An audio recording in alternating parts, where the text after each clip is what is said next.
Inilah kisah nyata penuh drama dan pengkhianatan di balik gemerlap dunia bisnis. Nadia, pewaris sah perusahaan besar, harus menghadapi suami yang berselingkuh dan wanita ambisius yang mengaku sebagai CEO palsu, mengancam reputasi dan warisannya. Dari perceraian publik yang mengejutkan hingga kehancuran karir sang suami, cerita ini membongkar sisi kejam dunia korporat dan kekuatan seorang wanita yang bangkit dengan harga diri tak tergoyahkan. Temukan pelajaran berharga tentang integritas, cinta palsu, dan balasan kehidupan yang tak terelakkan dalam narasi penuh ketegangan ini. Ask ChatGPT.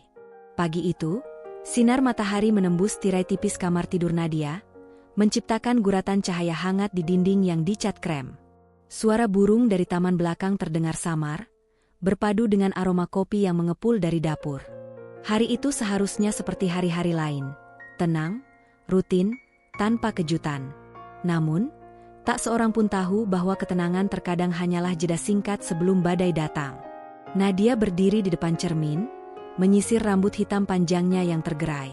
Usianya baru menginjak 32 tahun, namun pembawaan dan ketegasannya membuat banyak orang mengira ia lebih dewasa. Ia adalah pewaris tunggal dari perusahaan keluarga, Pratama Group, yang bergerak di bidang properti dan konstruksi. Perusahaan itu telah berdiri selama puluhan tahun dan menjadi salah satu pemain besar di industri. Ayahnya membangunnya dari nol, ibunya menjaga dan mengembangkannya, dan sekarang, setelah orang tuanya meninggal beberapa tahun lalu, Nadia meneruskan tongkat estafet itu.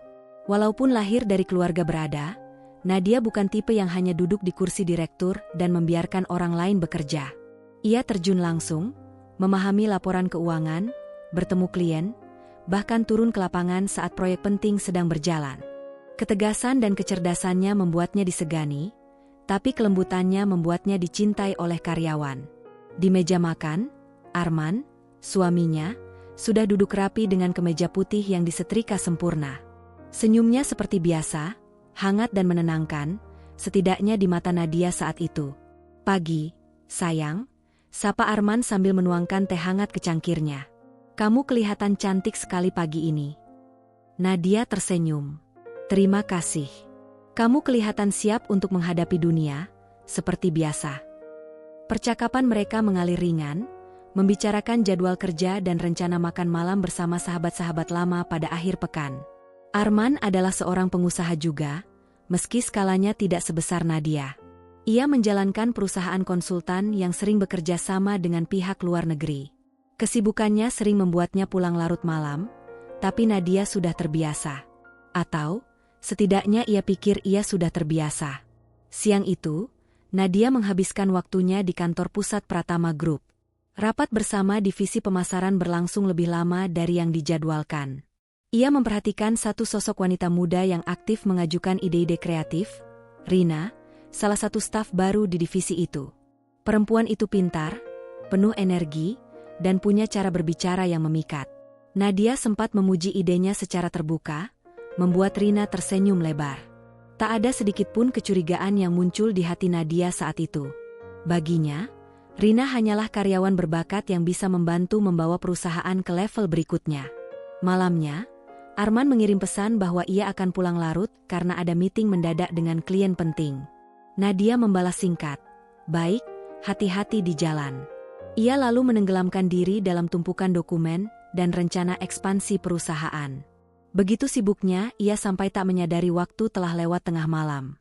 Hari-hari berikutnya berjalan hampir sama. Arman semakin sering pulang larut, kadang tanpa memberi kabar lebih dulu. Ia selalu punya alasan. Rapat mendadak, perjalanan bisnis singkat, atau menemui calon investor. Nadia, yang percaya penuh padanya, tak pernah mempertanyakan terlalu dalam. Ia hanya mengira itu bagian dari dinamika kehidupan pasangan sukses. Keduanya sama-sama bekerja keras demi masa depan. Namun, perlahan-lahan, ada hal-hal kecil yang mulai terasa berbeda. Ponsel Arman lebih sering dalam keadaan silent dan selalu ia bawa kemanapun, bahkan ke kamar mandi.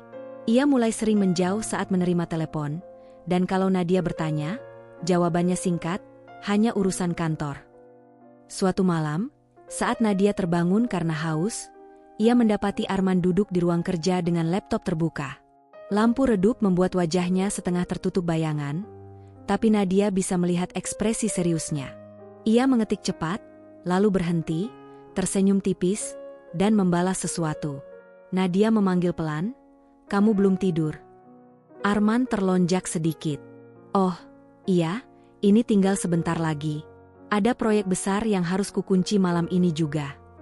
Nadia mengangguk dan tak ingin mengganggu. Ia kembali ke kamar, tak menyadari bahwa layar laptop itu sebenarnya menampilkan jendela obrolan pribadi, bukan dokumen proyek. Di sisi lain, hubungan Arman dan Rina semakin intens. Awalnya hanya percakapan ringan di kantor, kemudian berlanjut menjadi pertemuan di luar jam kerja. Rina, dengan pesonanya, membuat Arman merasa muda kembali, merasa diperhatikan dengan cara yang berbeda. Mereka mulai makan malam bersama, lalu perjalanan singkat keluar kota dengan alasan kunjungan klien. Bagi Nadia, semua itu masih tertutup rapat. Ia masih melihat suaminya sebagai pasangan yang setia dan pendukung utama dalam hidupnya. Bahkan, ia mulai merencanakan liburan berdua setelah proyek besar perusahaannya selesai, berpikir itu akan menjadi cara yang baik untuk menghidupkan kembali percikan di antara mereka. Tetapi tanda-tanda kecil mulai menumpuk, seperti titik-titik awan gelap yang pelan-pelan mengaburkan langit biru. Parfum yang tidak pernah Nadia gunakan tercium samar di jaket Arman. Struk restoran mewah di dalam saku jasnya, padahal Arman mengatakan ia makan malam di kantor bersama tim. Pesan-pesan singkat yang dihapus sebelum Nadia sempat bertanya. Suatu sore, saat sedang memeriksa email di ruang kerjanya, Nadia menerima pesan dari nomor tak dikenal. "Kamu sebaiknya tahu apa yang suamimu lakukan saat kamu sibuk di kantor." Terlampir sebuah foto, Arman dan Rina duduk di sudut restoran, terlihat akrab. Arman memegang tangan Rina di atas meja, tatapannya penuh kelembutan. Nadia menatap foto itu lama, napasnya tercekat. Dunia yang selama ini terasa kokoh tiba-tiba berguncang. Rasanya mustahil. Arman, lelaki yang selama ini selalu memanggilnya sayang, dengan nada tulus, ia memejamkan mata, berharap saat membukanya nanti, semua hanya mimpi buruk. Tapi foto itu tetap ada di layar. Ia ingin segera mengonfrontasi Arman, tapi sesuatu menahannya. Entah itu rasa takut akan jawaban yang mungkin ia dengar, atau bagian dari dirinya yang masih ingin percaya bahwa ini hanyalah kesalahpahaman. Jadi, ia menyimpan foto itu dalam folder rahasia di laptopnya, dan untuk sementara, berpura-pura tidak tahu. Hari-hari berikutnya terasa seperti menapaki tali tipis di atas jurang. Nadia mulai memperhatikan setiap gerak-gerik Arman, cara ia berbicara di telepon, tatapan matanya, bahkan senyumannya yang dulu selalu membuatnya hangat. Semua terasa berbeda, atau mungkin Nadia baru mulai menyadarinya sekarang. Di luar, kehidupan mereka masih tampak sempurna. Pasangan sukses, rumah megah, bisnis besar, pesta makan malam dengan kolega penting. Tapi di dalam hati Nadia, ada badai yang mulai terbentuk. Badai yang akan mengubah segalanya. Bagi orang luar, bab satu dari kisah ini hanyalah potret keluarga bahagia. Namun bagi Nadia, ini adalah awal dari perjalanan yang akan menguji bukan hanya kesetiaannya, tapi juga keberaniannya untuk menghadapi kenyataan yang pahit. Dan di kejauhan, badai itu semakin mendekat. Bulan berikutnya, suasana di kantor Pratama Group mulai diwarnai bisik-bisik yang sulit diabaikan. Awalnya, hanya 1-2 karyawan yang membicarakannya di sudut pantry, tapi seperti api kecil yang tersentuh angin, gosip itu menyebar cepat. Rina, yang sebelumnya dikenal sebagai staf pemasaran energik dan rendah hati, mendadak tampil berbeda. Pakaian kerjanya kini selalu bermerek mahal, dari blus sutra hingga tas keluaran terbaru yang harganya setara gaji beberapa bulan staf biasa. Sepatunya berkilau, rambutnya selalu tertata sempurna, dan aroma parfum eksklusifnya meninggalkan jejak di setiap ruangan yang ia lewati. Yang paling mencolok adalah aktivitasnya di media sosial. Dalam waktu singkat, akun Instagramnya yang dulu sepi kini penuh foto-foto glamor. Makan malam di restoran bintang 5, liburan singkat ke Bali dengan pemandangan villa mewah, dan potret dirinya duduk di belakang kemudi mobil sport yang tak pernah terlihat di parkiran kantor. Di salah satu unggahannya, ia menulis keterangan yang membuat banyak orang mengangkat alis. Bersiap menyambut babak baru dalam hidup. Dari wanita pekerja keras menjadi wanita sukses yang sesungguhnya. Next step, calon CEO. Kata calon CEO itu menjadi bahan perbincangan panas di kantor. Semua tahu posisi CEO di Pratama Group dipegang oleh Nadia, dan tidak ada rencana pergantian jabatan. Tapi Rina menuliskannya seolah ia sedang menunggu giliran naik tahta. Di ruang kerjanya, Nadia duduk memandang layar laptop. Ia membuka akun media sosial Rina secara diam-diam. Setiap foto, setiap keterangan, ia amati dengan teliti. Semakin sering ia melihat, semakin ia yakin bahwa gaya hidup itu bukan hasil gaji karyawan biasa. Terlalu banyak kemewahan yang muncul terlalu cepat. Namun, Nadia tak langsung bergerak. Ia sadar bahwa konfrontasi tanpa bukti hanya akan membuatnya terlihat emosional dan defensif. Maka ia memilih untuk mengamati dan mengumpulkan potongan-potongan informasi, seperti detektif yang sabar menunggu momen tepat. Ia mulai memeriksa jadwal Arman dengan cermat. Setiap kali suaminya mengaku ada rapat malam, ia mencatatnya. Setiap struk restoran atau tiket parkir yang ia temukan di saku jas Arman, ia simpan di sebuah kotak kecil di laci tersembunyi meja kerjanya. Kotak itu kini mulai terisi, dan dengan setiap penambahan, rasa dingin menjalar di hatinya. Sementara itu, gosip di kantor semakin liar. Beberapa karyawan mengaku pernah melihat Rina dan Arman keluar dari gedung bersama, meski Arman bukan bagian dari Pratama Group. Yang lain mengatakan mereka pernah melihat Rina dijemput mobil mewah hitam yang mirip milik Arman. Nadia mendengar semua itu lewat jalur tak resmi. Sekretarisnya yang setia, Intan, sering memberikan informasi yang, kebetulan, ia dengar di pantry.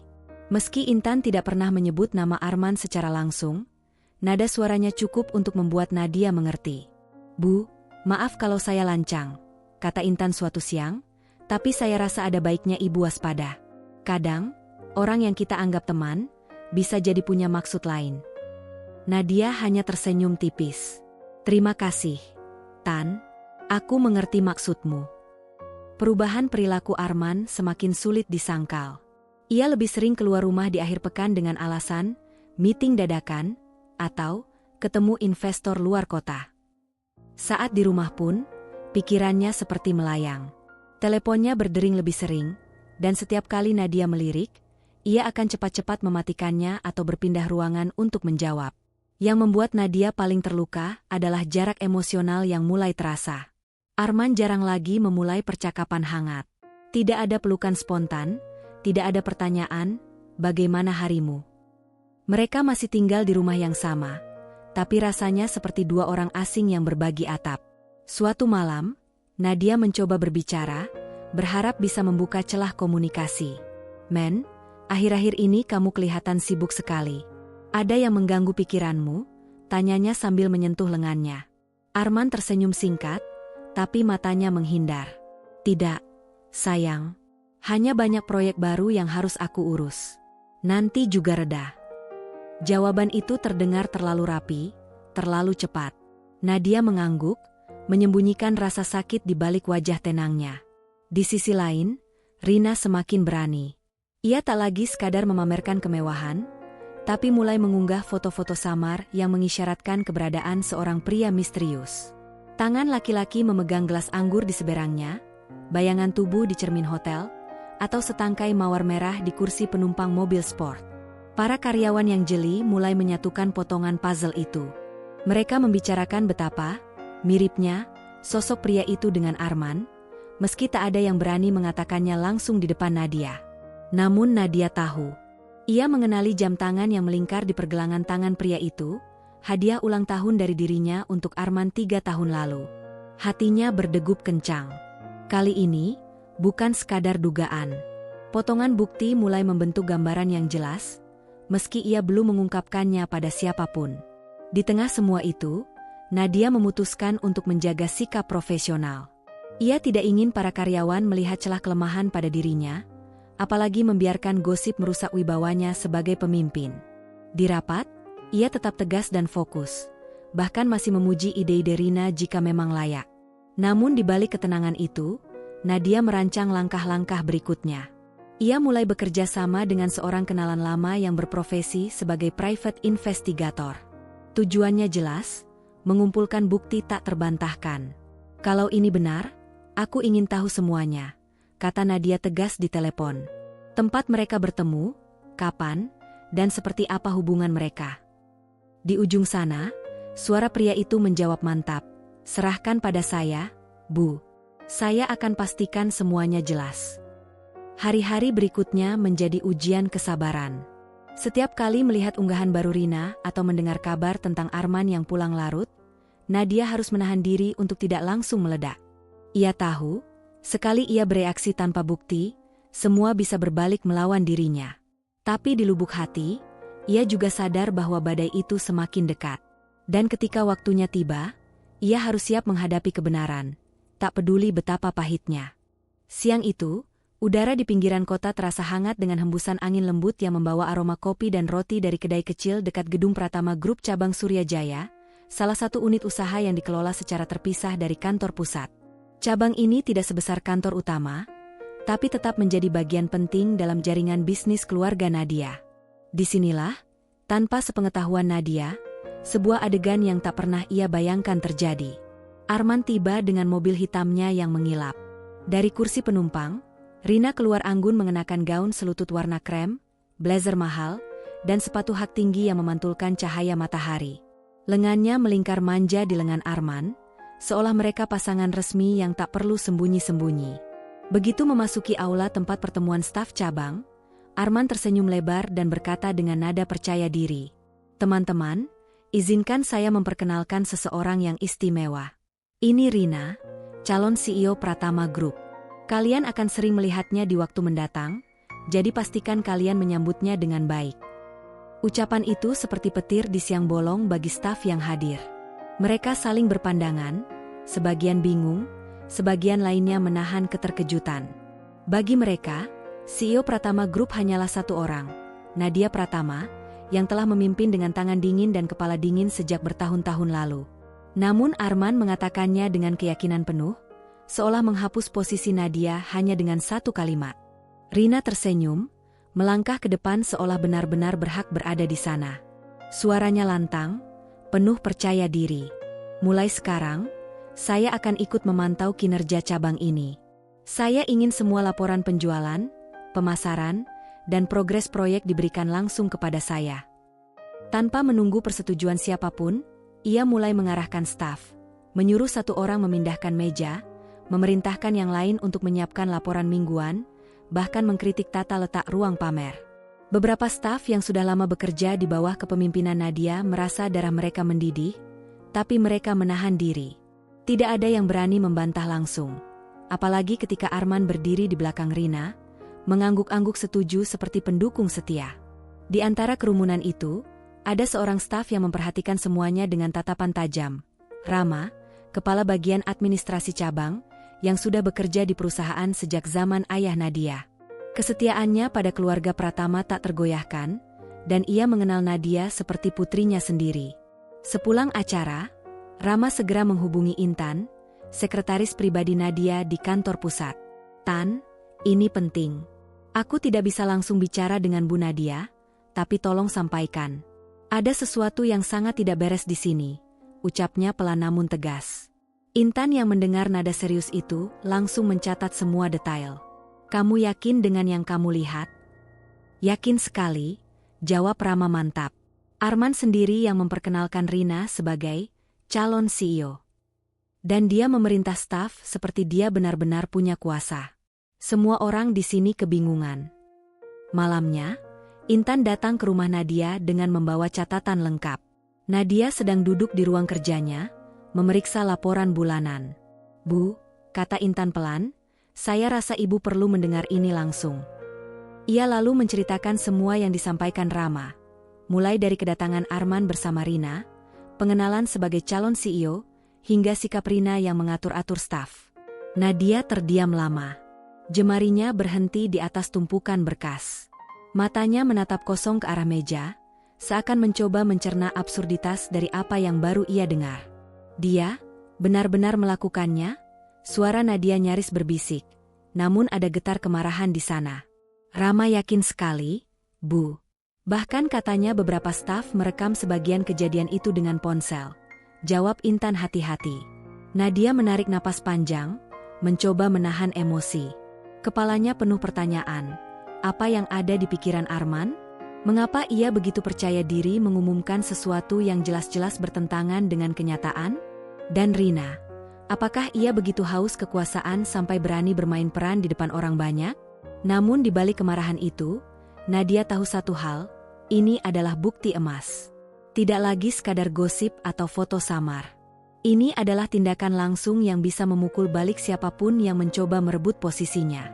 Intan, ucapnya tegas, minta Rama simpan semua bukti yang ada. Video, foto, bahkan kesaksian staf. Jangan sampai ada yang terhapus. Intan mengangguk cepat. Baik, Bu. Nadia lalu bersandar di kursinya. Amarahnya kini berubah menjadi ketenangan dingin.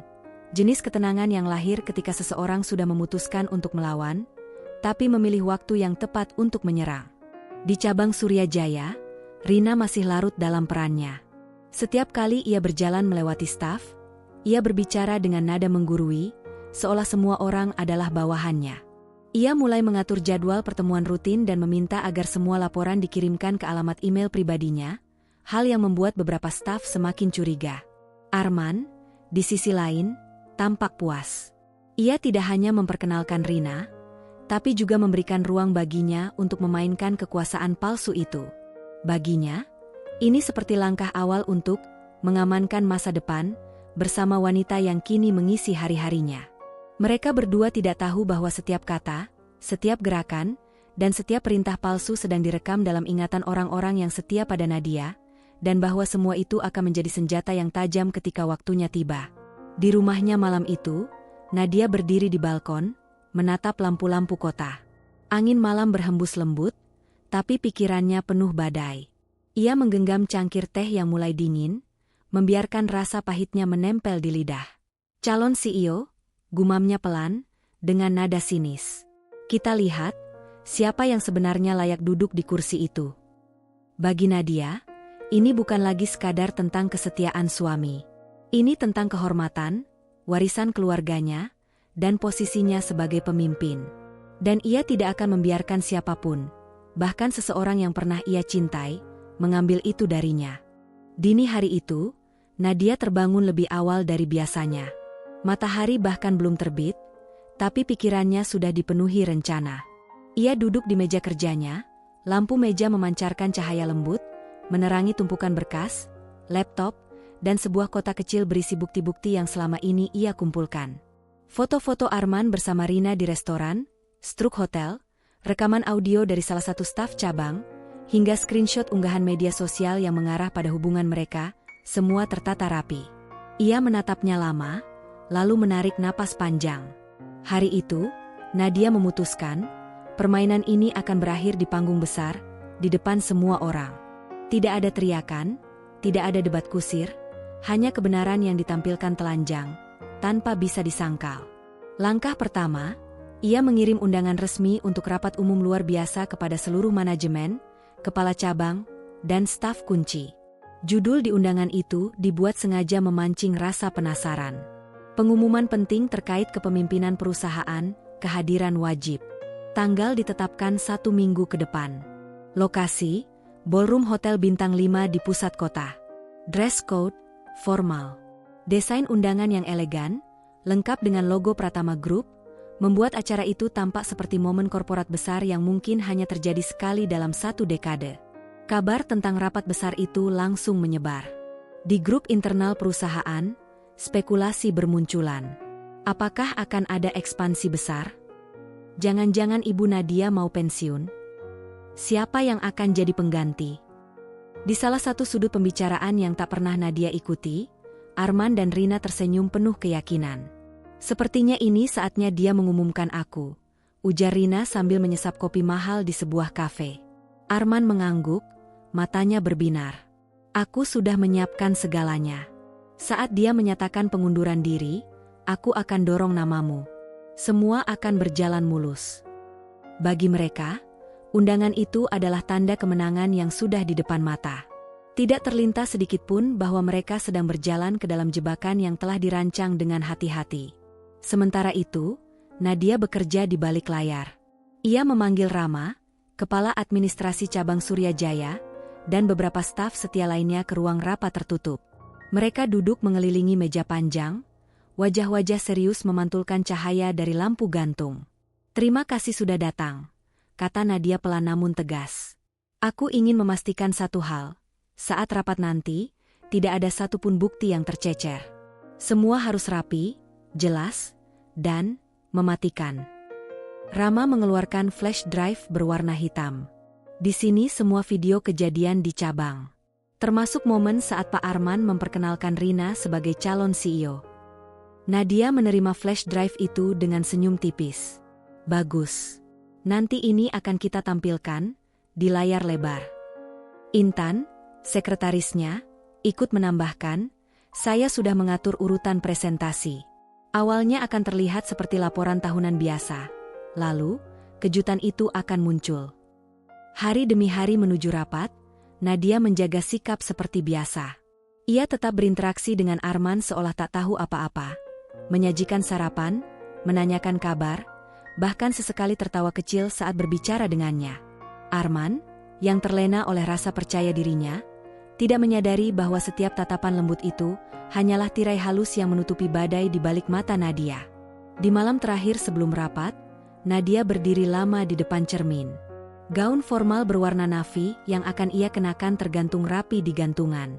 Ia menyentuh kainnya, membayangkan momen esok hari, saat semua topeng akan runtuh. "Besok," gumamnya, "aku akan kembalikan semuanya ke tempatnya." Hari rapat tiba. Ballroom hotel dipenuhi karyawan dari berbagai cabang, manajemen senior, bahkan beberapa mitra penting perusahaan. Lampu kristal di langit-langit berkilau, musik instrumental lembut mengisi udara, dan meja-meja panjang dipenuhi hidangan pembuka. Nadia tiba tepat waktu, berjalan anggun dengan langkah mantap. Sorot matanya tajam, tapi senyumnya ramah seperti biasa. Ia menyapa tamu-tamu penting, berjabat tangan, dan menerima salam hangat dari para kepala cabang.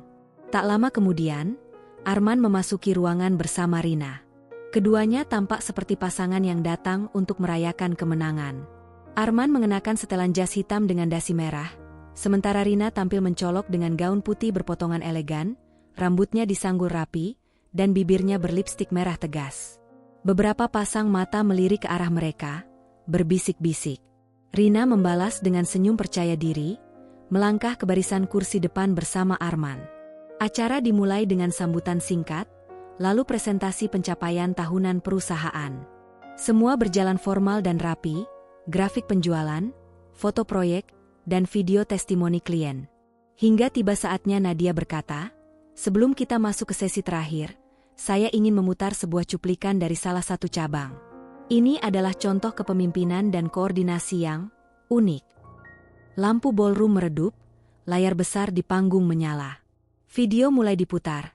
Arman berdiri di depan staf cabang Surya Jaya, tersenyum sambil berkata, "Ini Rina, calon CEO Pratama Group.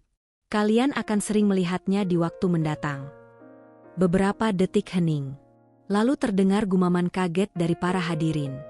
Video berlanjut, memperlihatkan Rina memerintah staf, mengatur laporan, dan berbicara dengan nada menguasai. Nadia berdiri di samping panggung, menatap penonton tanpa berkata sepatah kata pun. Ia tidak perlu. Gambar-gambar itu berbicara lebih keras daripada 1000 tuduhan. Di barisan depan, wajah Rina memucat. Arman menegakkan tubuhnya, mencoba mempertahankan ekspresi netral, tapi jemarinya tampak gelisah di pangkuannya. Saat layar kembali gelap, Nadia melangkah maju, suaranya jernih dan mantap. "Sebagai CEO yang sah, saya ingin menegaskan bahwa tidak pernah ada rencana pergantian kepemimpinan. Dan bahwa setiap tindakan yang menyesatkan atau merugikan reputasi perusahaan akan ditindak sesuai hukum dan etika profesional." Hening. Semua mata tertuju pada Nadia, dan kemudian beralih pada Arman dan Rina. Pertunjukan selesai. Topeng sudah runtuh. Dan badai yang selama ini disiapkan, kini menghantam tepat sasaran. Aula besar Pratama Group malam itu seperti lautan manusia. Lebih dari 300 karyawan memenuhi kursi-kursi yang tersusun rapi, dibingkai oleh dinding marmer dan lampu gantung kristal yang berkilau. Panggung utama berdiri megah di ujung ruangan, dengan layar LED raksasa di belakangnya, memutar slideshow foto-foto prestasi perusahaan. Suara percakapan bercampur dengan dering ponsel, gesekan kursi, dan gemerisi kertas undangan yang dipegang para undangan. Semua menunggu satu hal, pengumuman besar yang sudah seminggu ini menjadi bahan gosip di setiap sudut kantor. Rina duduk di barisan depan, tepat di sebelah Arman. Gaun hitam berpayet yang ia kenakan berkilau setiap kali terkena cahaya lampu. Rambutnya disanggul tinggi, memperlihatkan anting berlian besar yang berayun setiap kali ia tersenyum. Bibirnya merah menyala, matanya dipoles smoky eyes. Ia benar-benar tampil seperti seorang wanita yang siap memasuki panggung kekuasaan. Di tangannya, ia menggenggam tas kecil berwarna emas. Dalam hati, ia sudah membayangkan momen nanti. Nadia akan memanggil namanya, mikrofon akan berpindah ke tangannya, dan seluruh ruangan akan berdiri memberi tepuk tangan. Ini malamnya, bisik Rina kepada Arman. Arman, mengenakan jas abu-abu tua dan dasi bordir halus, tersenyum tipis. Tenang. Begitu pengumuman keluar, semua mata akan tertuju padamu. Ia duduk dengan sikap yang sedikit condong ke belakang, kaki disilangkan, memperlihatkan ekspresi yang nyaris arogan. Bagi Arman, ini bukan sekadar momen untuk Rina, ini adalah pembuktian bahwa ia, secara tak langsung, bisa mengendalikan arah perusahaan yang dibangun keluarga Nadia. Lampu aula mulai meredup, menyisakan cahaya panggung. Seorang pembawa acara naik ke stage, menyampaikan salam pembuka dan menyebutkan agenda, laporan tahunan, penghargaan karyawan berprestasi, lalu, pengumuman penting dari CEO. Kata terakhir itu membuat riuh kecil di antara hadirin. Beberapa saling melirik, sementara yang lain mengambil ponsel, siap merekam momen yang mereka yakini akan menjadi sejarah baru perusahaan. Rina duduk lebih tegak. Arman merapatkan jasnya, bersiap untuk menjadi pusat perhatian. Dari sisi panggung, Nadia berjalan masuk. Gaun navy yang ia kenakan memantulkan cahaya lampu dengan anggun, dipadu sepatu hak sedang dan perhiasan sederhana namun berkelas. Wajahnya tenang, senyumnya terukur, namun tatapan matanya tajam, menembus kerumunan. Saat ia melangkah ke podium, tepuk tangan bergemuruh. Nadia mengangkat tangannya sedikit, memberi isyarat agar ruangan tenang. Selamat malam semuanya. Suaranya jernih, menggema di seluruh aula. Terima kasih telah hadir dalam rapat umum luar biasa ini. Malam ini, saya ingin berbicara bukan hanya tentang angka-angka dan target bisnis, tapi tentang kepemimpinan, tanggung jawab, dan integritas. Di kursi depan, Rina merasa dadanya berdebar. Ini dia, pikirnya. Arman mengangguk pelan, yakin naskah permainan mereka sedang berjalan. Nadia memulai dengan presentasi singkat tentang pencapaian perusahaan. Grafik penjualan, foto proyek-proyek baru, penghargaan yang diraih, semuanya disampaikan dengan nada profesional. Kemudian, nadanya berubah. Namun, di balik pencapaian ini, saya menemukan adanya tindakan yang mencoba merusak tatanan dan kredibilitas perusahaan. Tindakan yang melibatkan penyalahgunaan nama dan jabatan demi kepentingan pribadi. Kerumunan mulai berbisik. Rina merasa sedikit tegang, tapi Arman menepuk punggung tangannya, memberi sinyal agar ia tetap tenang. Untuk itu, lanjut Nadia, saya akan memutar rekaman singkat dari salah satu cabang kita. Silakan simak baik-baik. Lampu aula meredup lagi, layar LED menyala. Gambar pertama, Arman berdiri di depan staf cabang Surya Jaya, tersenyum lebar. Suara rekaman bergema di seluruh ruangan. Ini Rina, calon CEO Pratama Group. Kalian akan sering melihatnya di waktu mendatang. Riuh kecil langsung terdengar. Kamera video bergeser, memperlihatkan Rina memerintah staf, memeriksa laporan, bahkan mengkritik ruang pamer seolah ia atasan resmi. Bisik-bisik semakin kencang. Beberapa karyawan menutup mulutnya, beberapa lagi memandang ke arah Arman dan Rina dengan tatapan tak percaya. Arman merasakan tubuhnya menegang. Wajahnya mulai kehilangan warna. Rina mematung, matanya membesar, jari-jarinya menggenggam erat tas emasnya. Saat video selesai, lampu kembali menyala.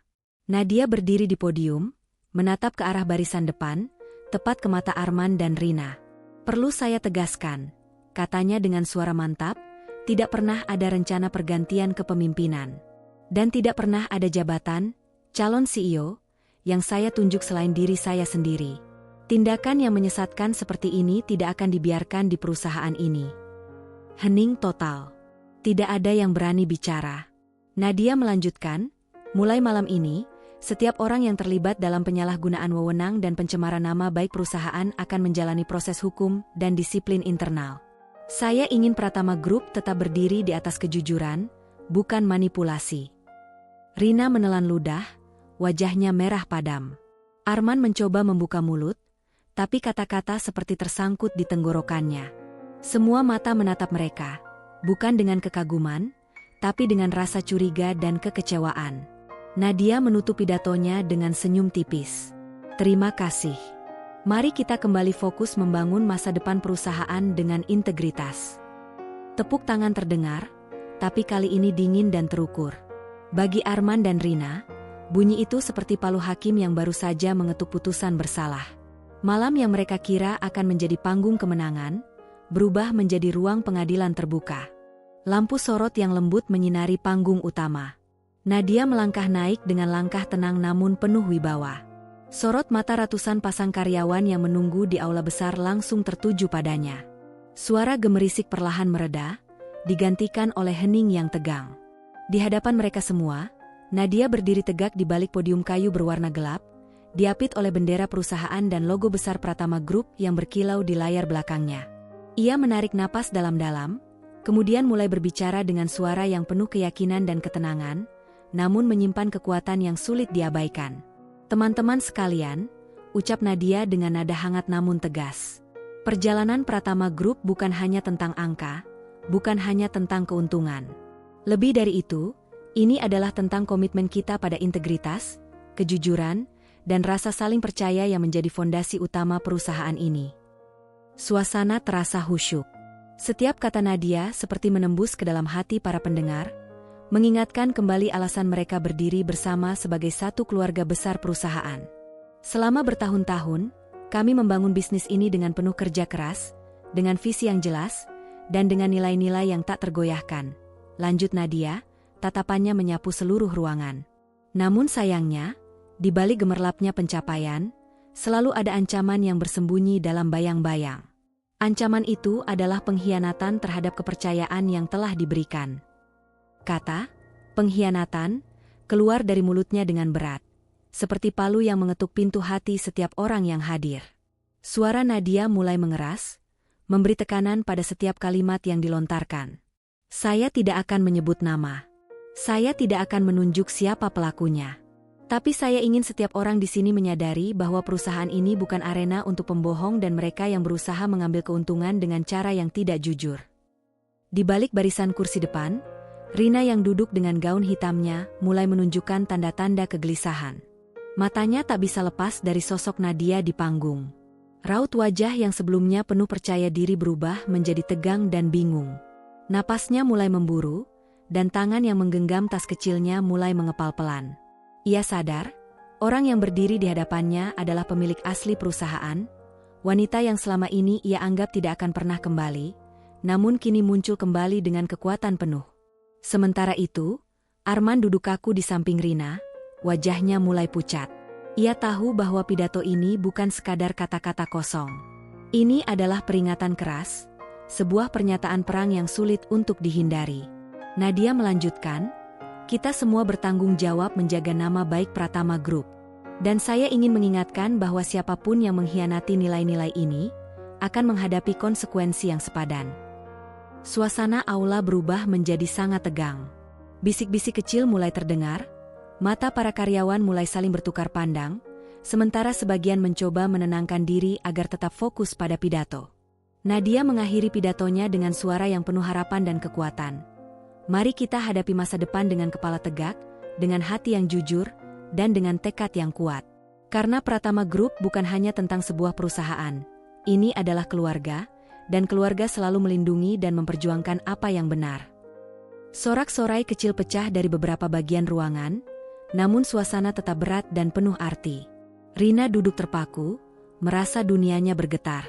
Di balik segala kemewahan dan rencana besarnya, ia baru menyadari bahwa kebenaran selalu punya cara untuk mengungkap dirinya.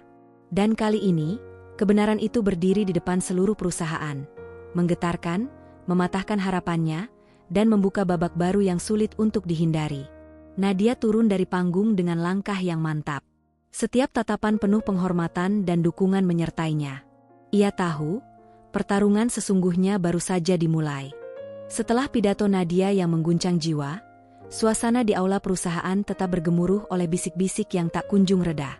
Rasa penasaran dan ketegangan memuncak, menunggu momen berikutnya yang akan membuka tabir kebenaran lebih dalam. Nadia melangkah kembali ke podium dengan langkah mantap. Kali ini, ia membawa sebuah map besar berwarna hitam, yang disimpannya dengan hati-hati selama persiapan rapat umum ini. Map itu berisi dokumen-dokumen penting yang menjadi kunci bukti atas pengkhianatan yang selama ini tersembunyi. Saya paham, suara Nadia lantang, menggema di seluruh ruangan, bahwa sebagian dari kalian mungkin masih ragu. Mungkin ada yang merasa sulit menerima kenyataan bahwa ada orang yang mencoba mengelabui kita semua, mengklaim jabatan yang bukan haknya. Ia membuka map itu perlahan, mengambil sebuah dokumen resmi berstempel perusahaan dan pemerintah. Dengan yakin, Nadia memegang dokumen itu tinggi-tinggi agar semua orang bisa melihat. Inilah sertifikat kepemilikan saham dan dokumen legal yang membuktikan siapa pemilik sah Pratama Group, katanya, menatap mata para hadirin satu persatu. Dokumen ini menunjukkan bahwa kepemilikan dan kendali perusahaan ini berada di tangan saya, sebagai generasi penerus yang sah dan diakui oleh semua pihak berwenang. Gema bisik-bisik berubah menjadi suara-suara takjub dan cemas.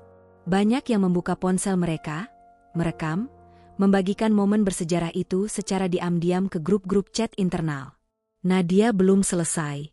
Dari map itu, ia mengeluarkan sebuah flash drive, lalu menunjukkannya ke arah audiens.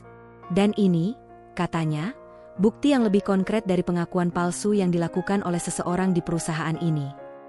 Dia memasukkan flash drive ke dalam laptop yang terhubung ke layar besar di belakang panggung. Layar menyala, menampilkan video berdurasi beberapa menit. Di layar itu, dengan suara yang jelas dan gambaran yang terang, Rina terlihat berbicara di depan sekelompok staf divisi pemasaran dan manajemen kecil di salah satu kantor cabang.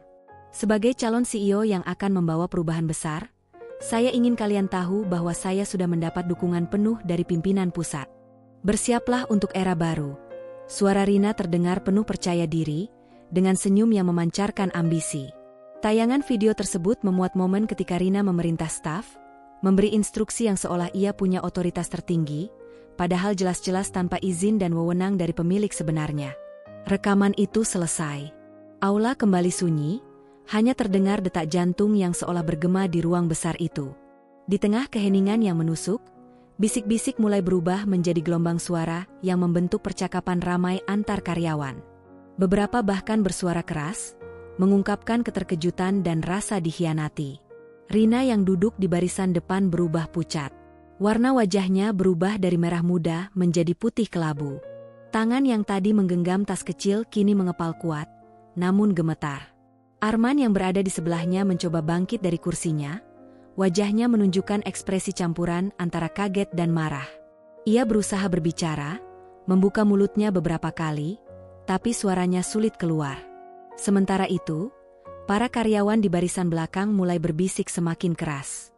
Suara mereka mengalahkan upaya Arman untuk membela diri.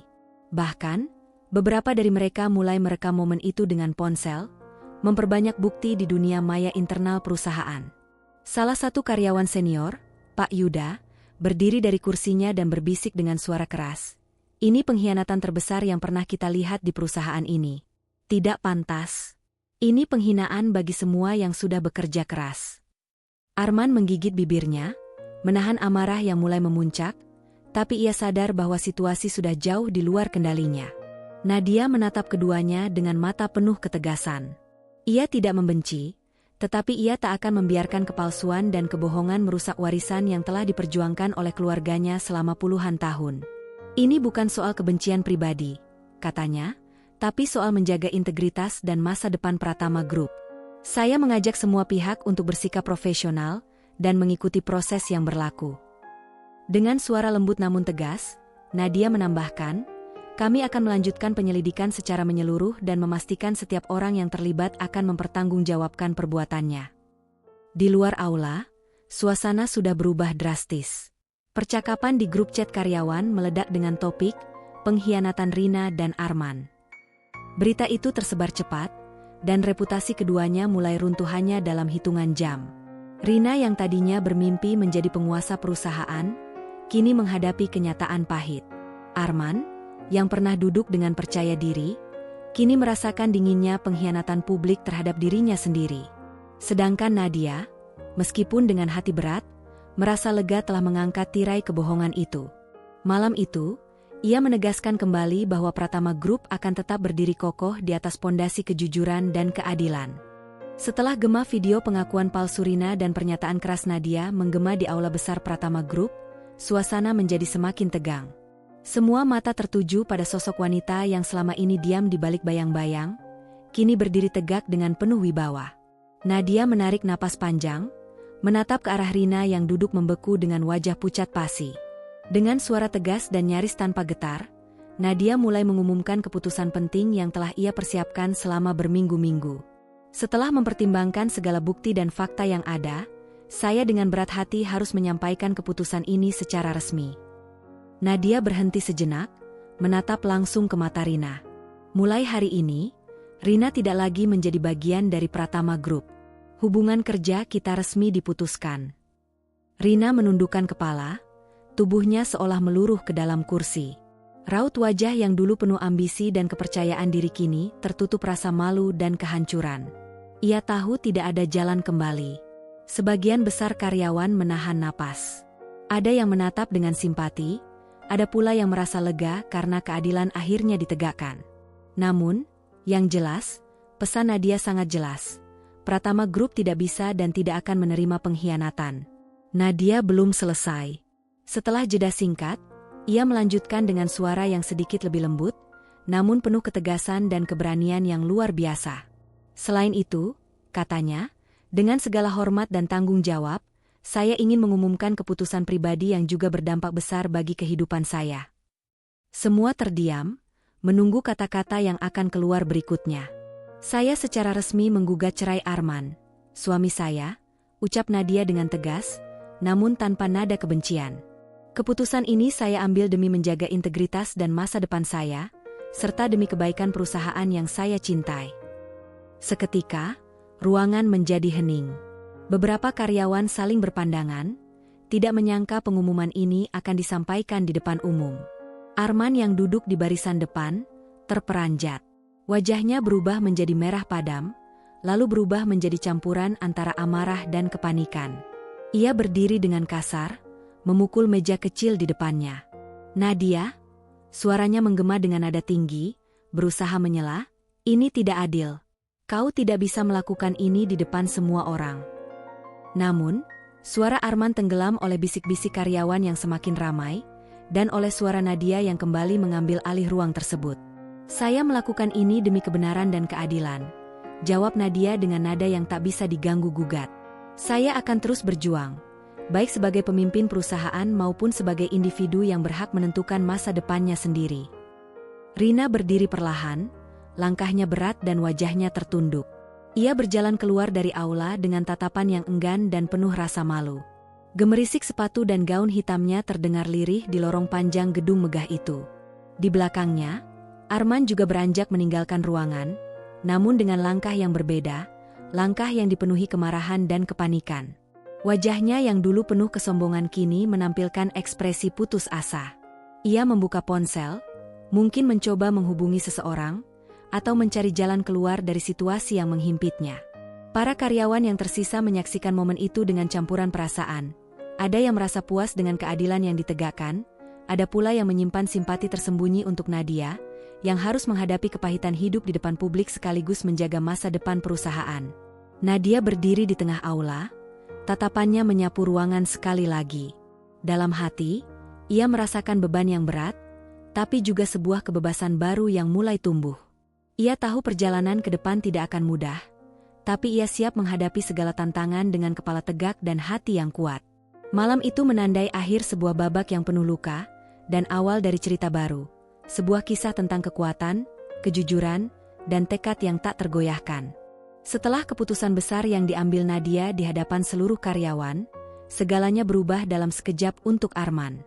Perceraian yang diumumkan dengan penuh keberanian oleh Nadia bukan hanya sekadar berakhirnya ikatan rumah tangga mereka, tapi juga merupakan titik balik yang menentukan masa depan Arman secara menyeluruh. Dalam waktu singkat, berita perceraian itu menjadi buah bibir di kalangan bisnis dan sosialita. Nama Arman yang dulu harum dan dipandang sebagai sosok sukses perlahan berubah menjadi simbol kegagalan dan pengkhianatan. Reputasinya hancur berkeping-keping, tak hanya di mata publik, tapi juga di kalangan relasi bisnisnya yang dulu mengaguminya. Tanpa hak atas aset perusahaan, tanpa kekuasaan atau jabatan, Arman terpaksa menyerahkan rumah mewah yang selama ini menjadi lambang gaya hidupnya yang glamor. Mobil-mobil mewah yang dulu meluncur gagah di jalanan kini telah berpindah tangan, dan rekening-rekening bank yang dulu penuh saldo kini menipis seiring tagihan dan kewajiban yang terus menumpuk. Arman mencoba bangkit dengan membuka usaha baru, berharap dapat mengembalikan citra dan kehidupannya. Namun, dunia bisnis ternyata tidak segampang yang ia bayangkan. Nama baiknya yang tercemar membuat calon mitra dan investor menolak bekerja sama. Setiap tawaran yang datang dengan cepat dibatalkan ketika mereka mengetahui riwayat kelamnya. Dalam keputusasaan, Arman sering terlihat duduk sendirian di kafe-kafe kecil, merenungkan langkah-langkahnya yang salah. Dulu ia hidup dalam kemewahan dan kekuasaan, kini hanya tersisa kepahitan dan penyesalan. Sementara itu, Rina yang sempat menjadi sosok yang dekat dan mengandalkan Arman untuk kehidupannya juga merasakan dampak paling keras dari perubahan ini. Tanpa dukungan finansial dan status sosial yang melekat pada Arman, Rina kehilangan pijakan yang selama ini menjadi tumpuannya. Mimpi-mimpinya yang besar sebagai calon CEO dan wanita sukses sirna bersama kejatuhan Arman. Ia merasa kehilangan arah dan jatuh ke dalam jurang kesendirian yang dalam. Pada akhirnya, tanpa uang dan pengaruh, Rina memilih meninggalkan Arman, pergi dari kehidupannya yang penuh drama dan kehancuran. Kini, Arman hanya memiliki dirinya sendiri untuk dihadapi. Dari kehidupan penuh kemewahan, ia harus belajar menerima realita pahit dan memulai segalanya dari nol. Balasan kehidupan datang tidak hanya sebagai pembalasan atas pengkhianatan, tetapi juga sebagai pelajaran berharga tentang arti kejujuran, tanggung jawab, dan kerendahan hati. Setelah badai yang mengguncang kehidupannya, Nadia muncul seperti fajar yang menyingsing setelah malam gelap yang panjang. Semua luka yang menggores hatinya, semua pengkhianatan yang ia rasakan, tidak menjatuhkannya. Sebaliknya, ia bangkit dengan kekuatan yang jauh lebih besar, kekuatan seorang wanita yang tahu nilai harga diri dan kebenaran.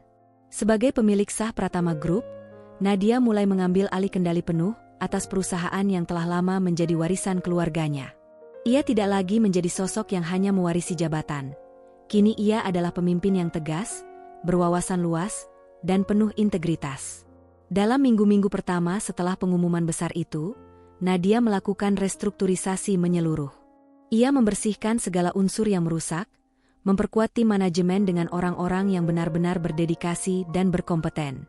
Ia mendengarkan suara para karyawan, membuka jalur komunikasi yang transparan, dan membangun budaya perusahaan yang berlandaskan kejujuran serta kerja keras. Nadia juga mulai fokus memperluas bisnis dengan strategi yang inovatif. Ia menghadirkan teknologi terbaru, menjalin kemitraan baru, dan memperluas jaringan pasar tanpa meninggalkan akar dan nilai-nilai yang telah diwariskan oleh keluarganya.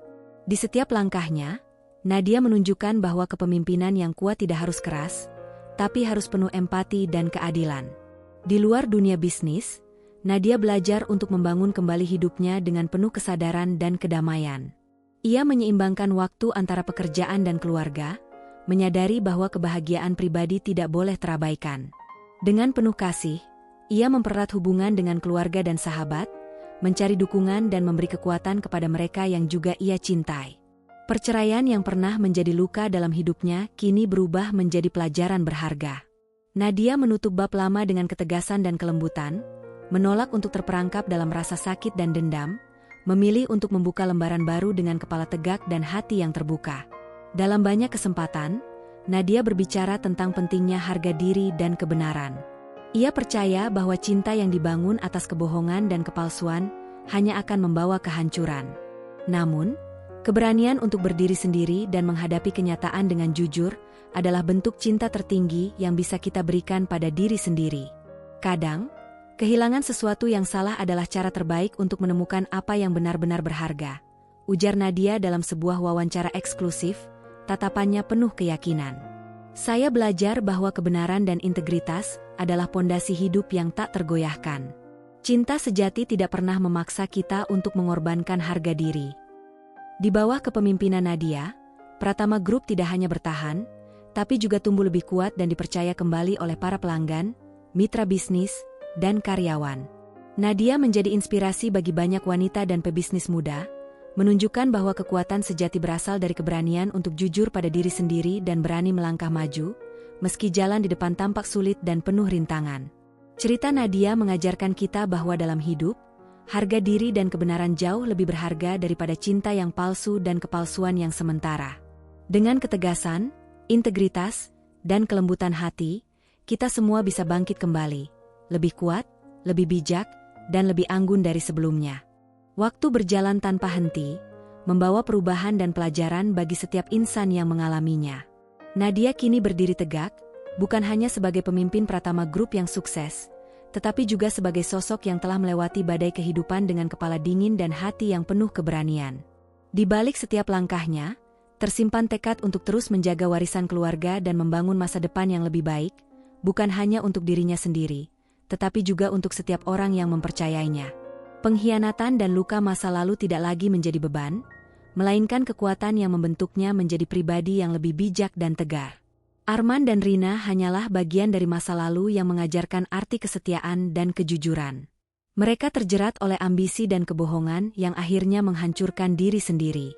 Sedangkan Nadia, dengan integritas dan ketegasannya, membuktikan bahwa kebenaran selalu menemukan jalannya.